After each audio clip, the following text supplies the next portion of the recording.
Welcome friends, welcome to one more video of SSP training.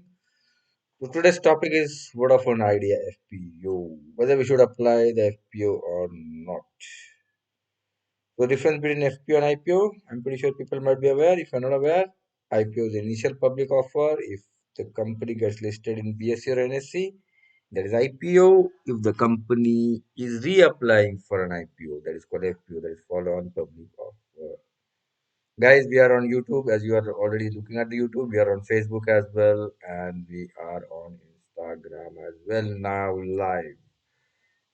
Okay, so what are the problem statement? Okay, about this IPO, biggest FPO launched. Okay, Adani Green was supposed to be the largest FPO to be launched, but because of hamburger report, they backed out their FPO.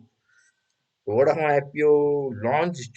Okay, then it's open till 22nd April 2024. That is till tomorrow. Go for it or not. We need to check. Lot size is 1298 shares. Price band is pretty lucrative. 10 to 12, 11 rupees. And if you go for one lot with 11 rupees, and you should go with 11 rupees if you want to, then the minimum investment is 14,278 rupees. So retail limit is 2 lakhs. So if you are going for a maximum limit, so then you can apply for 14 lots at the price of 199892. So what are the strength, risk, problems? Problems or risk is the company is in the debt of 2 lakhs 30 crore, 30,000 crore. Big debt. But with that debt, whatever fund they are raising through the FPO, they are not going to utilize in depth. So that's the good part. Losing customers, they have been losing customers, but they have 19%, market share.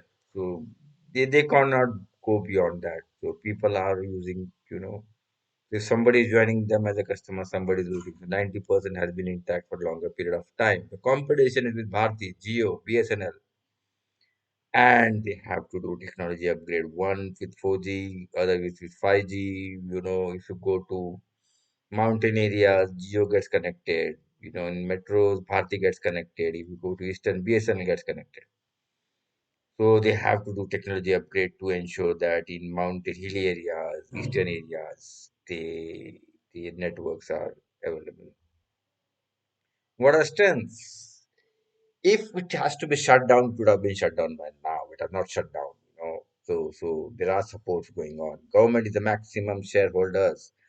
So the government will not allow it to shut down, and there should be three private players. If Digital India has to be successful, and you are primarily Bharti and Geo, so they have to. Vodafone Idea has to first quickly competition, which they can easily, and they would be the third private players in India if Digital India has to be successful. So should we apply for the FPO? What is favorable? So answer is yes. It might go to 1580 rupees, and then the public will start looking at the performance. So from 11 rupees to 15 rupees, currently at the market price also it's running at 12 rupees 95 paisa. So instead of going for directly, hitting the market, you go for 11 rupees. It might go to 30, so 3.3 times return. Oh, lucrative risk reward ratio. And as I mentioned earlier, it might not go to zero. Okay, at the max, it might go to 9 rupees. So risk reward ratio is favorable. Still, there is a condition applied. Just a suggestion, please check with your fund managers before applying. So tomorrow is the last day. Go for it. At least go for one lot, man. And there is a high chance you will get allotted. Okay. So go for it. At least one lot, 40,000, 50,000. You need to play that risk. If you are not playing that risk, I don't think so. This channel is right for you. Share market is right for you. Equity is right for you. You just put it in FDI and forget about it. Thanks, players. Thanks, team. Have a nice Sunday. And let's catch up for another video. Bye.